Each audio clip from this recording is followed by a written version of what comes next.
It is time to do something that I have not done in way too long. I'm gonna borrow this from you, and also this.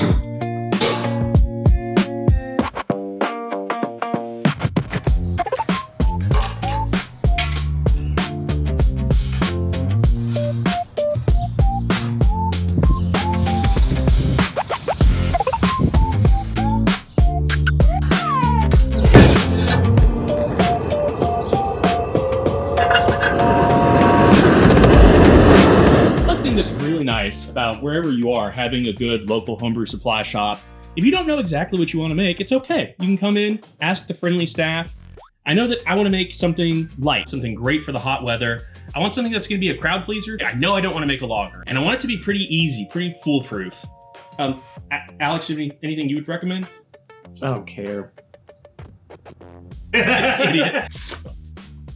Gonna make a cream ale. All right, so with a lot of recipes, we would probably try to talk through the high IQ take that we have on why we formulated the recipe the way we did. With a cream ale, you really probably just want to keep it as simple as you possibly can. A cream ale is really a style defined by necessity. In early America, they did not have access to like the super refined barley and stuff that was for the day growing back in Europe. So they made do with what they had on the continent, and that means a high percentage of corn. So we'll grab a recipe together here. We're going to use a high percentage of our base malt. You can use Pilsner or you can use Pale. If you have access to a little bit of 6-row, that's probably more historically what they would have used back in the day. And then just as an adjunct to make sure there's a little bit of head retention with that corn in there, we do throw a little bit of Carapils into this one. Don't know what it's going to look like. But we'll run this through the mill and then we'll do our corn separately. If you guys saw our grain mill video from a few videos back, you saw how we put this thing together.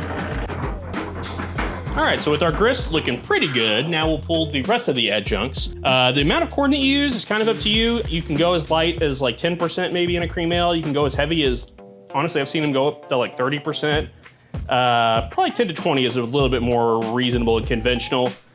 This one, we're like probably about 12% of our grist with flaked maize. Now let's go mash in. And if any of you are curious, yes, our summer cream ale is an homage to Louisville's own Howell Dottie. Summer cream, oh, your beverages should be creamy in the summer. Okay, seriously, now we're gonna go mash in.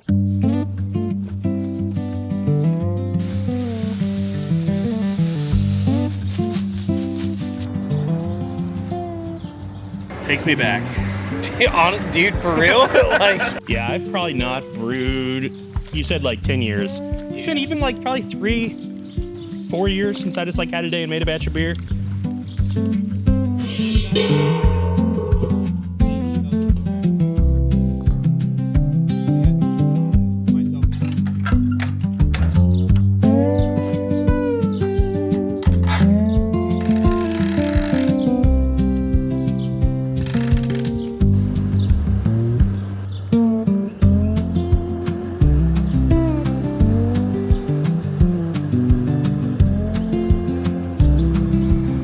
So that is what you call a nice hot break. Will the old wooden spoon solve it? No, let's turn down the heat. Oh. If you want tips and tricks on getting your beer clear, honestly, a good hot break is one of the best things you can do for it. All right, the hot break seems to have settled down. Our pre-boil volume looks about right. I think it's time to add our first hop addition and start the timer. Oh gosh. Take it back. We are getting more hot break. Okay, so that hot break subsided without me having to go in there and adjust the heat or anything. So maybe now we're ready for our first hop addition. Just a good old half ounce of cluster. Eyeball that.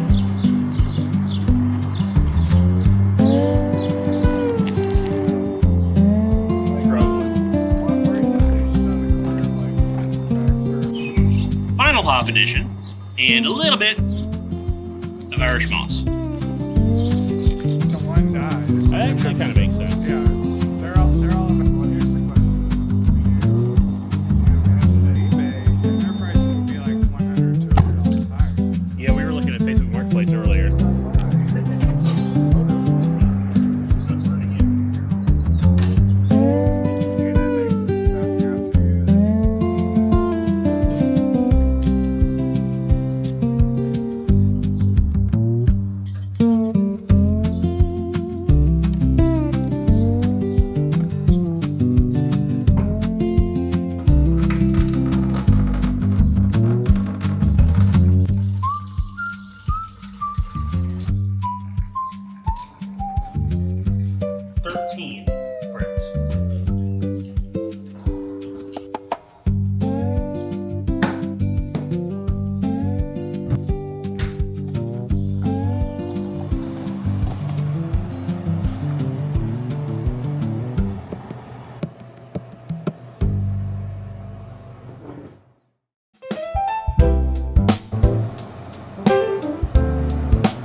right, it's been about 2 weeks, and we finally got this thing cold crashed. Let's see if we can get a... It's gonna be kind of hard while I'm holding it, but we'll try to get a good final gravity reading here. 1.01. Perfect. I don't know if you guys can see it. So the numbers look pretty good. Last thing to do. Smells good.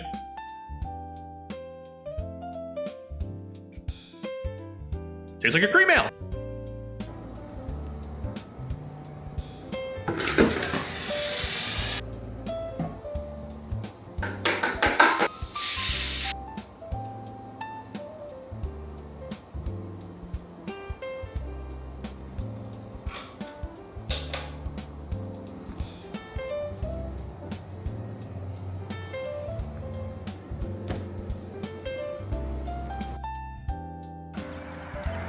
Big order in today. All right, it's been a few days. We carved it up, and I have to admit, I did overcarbonate it a little bit, but we've been letting it settle back down. You got, I think, the first official full pint off of here. So yeah, we'll pour a couple, and we'll go try it. That looks better. Well, the first thing I would say is that it was actually surprisingly nice to know that it's actually fun to make beer. I said I don't think I'd made an actual batch of beer in like years. Which is ironic. Yeah, I know. Like the whatever's house is the last one to be built. But honestly, you know, a lot of people feel this way these days. It's hard to just carve out a whole day to go out there and make a batch of beer. But I don't know, all grain brew in a bag. Low gravity was like 10 pounds of grain. It was really only 4 hours or something like that. Most of the time you're just drinking beer, watching a pot boil. I'm glad you did it, because I didn't have 4 hours to carve out. But I am very excited. Finished product looks really nice. Yeah, we hit our numbers pretty good. I think we were like 1.05, 5, something like that. I'll put the actual numbers on the screen here, but then we finished up just a hair over 1.01, 1. So good fermentation. Everything went pretty well. Cheers. Cheers. Do you have like any formative cream ale memories? No, I don't actually. I mean, probably the first one I might have had was like the Genesee. Yeah, same. Which, you know, Hennessy, Genesee, Genuine. I don't know. They're just all completely different. But the green can really does stick out when you put it on a shelf somewhere. And I remember seeing it. Oh, and Little Kings. Little Kings. That's also Yep. one. Yeah. Yep. And those came in very small bottles, so that caught my eye. And that was probably the most I remember about formative cream ale. Yeah, same here. I remember back in my days of kind of getting into craft, I was like, oh, what's this? Like, and I would just try it. Yeah, I definitely tried it out of curiosity, but I wasn't really blown away. It didn't, you know, at the time, the hoppy, big stout, Yeah. you know, kinds of thing. It didn't really, I have a better appreciation now for these sort of simpler styles, which actually can be a little complex when you get into the nitty gritty of how and what this beer was meant to be. So I guess adjuncted lagers have always been kind of a thing in America. When the brewers were coming over, they just couldn't grow as much barley and stuff. Obviously, they substituted it with whatever was growing locally, corn and a little bit of rice later on. But also, those lagers were hard to do in America because we didn't have the big cave systems like they do in Germany. The climate's just a little bit warmer, especially in the early days in the East Coast. So they would substitute clean finishing English ale yeast. They'd substitute a little bit of barley for the more easily accessible, cheaper American corn. And just kind of out of necessity, not really defined until a little bit later on, mid 1850s is when you kind of started seeing the first marketing for the brand. And then I think we looked it up, and it wasn't really defined in BJCP or anything until like the mid 90s, I think. As far as the standardization. Yeah, the standardization. Yeah. So it is sort of a weird hybrid where you use an ale yeast and then you cold crash it, and some people top off with some lager yeast or even mix lager back in. So it does have like a pretty wide range, but at the end of the day, it's just supposed to be, you know, a little pale, kind of goldish, like light ale. Might have a little fruity corn bread note on it. Yeah. Well, let's see how we did. So we both tried it a little bit here, but it finished up fairly nice and clear. You get a little bit of that kind of fruity corn off the nose. It's not overpowering, but there's a little bit of that in there. And then the American cluster hops give you, I only added an ounce in this whole batch, so it's not overpowering, but you get a little bit of that hoppiness coming through on the nose, I think. Yeah, I'm trying to discern if it's a little fruity from a yeast profile, or if that's really the hops kind of bringing a little bit of citrus pieces to it. It's kind of like Fruit Loopy a little bit. Yeah, it's definitely got some fruitiness, and usually these do lager for a little bit. So I think the longer this sits in the keg, probably the better it's going to get. This one's only been kegged up for like about a week at this point. It's a lot clearer than it looked a week ago, Yeah, though. it was, So the cold crash is working. But I still think it's got some of that yeasty, like estery note on it. But it does taste very clean. Yeah, I like it. Definitely a good beer for the summer. If you guys want to try making one, we've got our recipe. You are welcome to try. We'll put a link to that down below. If you want our kit, we'll put a discount code on there for you too. Or any reputable homebrew supplier. Go visit your local homebrew supply shop these days. I guarantee you they'd love to see you in there. And yeah, ask them for a cream ale. Tell them we sent you. Yeah. Drop us a line if you have a beer or style that you think we should make next, as we're going to continue to do these kind of serially, take you back through the process. Serially? Yes, that's serial. Okay. Take you through the process and how they differ across each kind of style. So if there's something you'd like to see, I notice there's not a lot of YouTube videos about making specific styles, so maybe we do that. Yeah, cool. Cheers. For something awesome.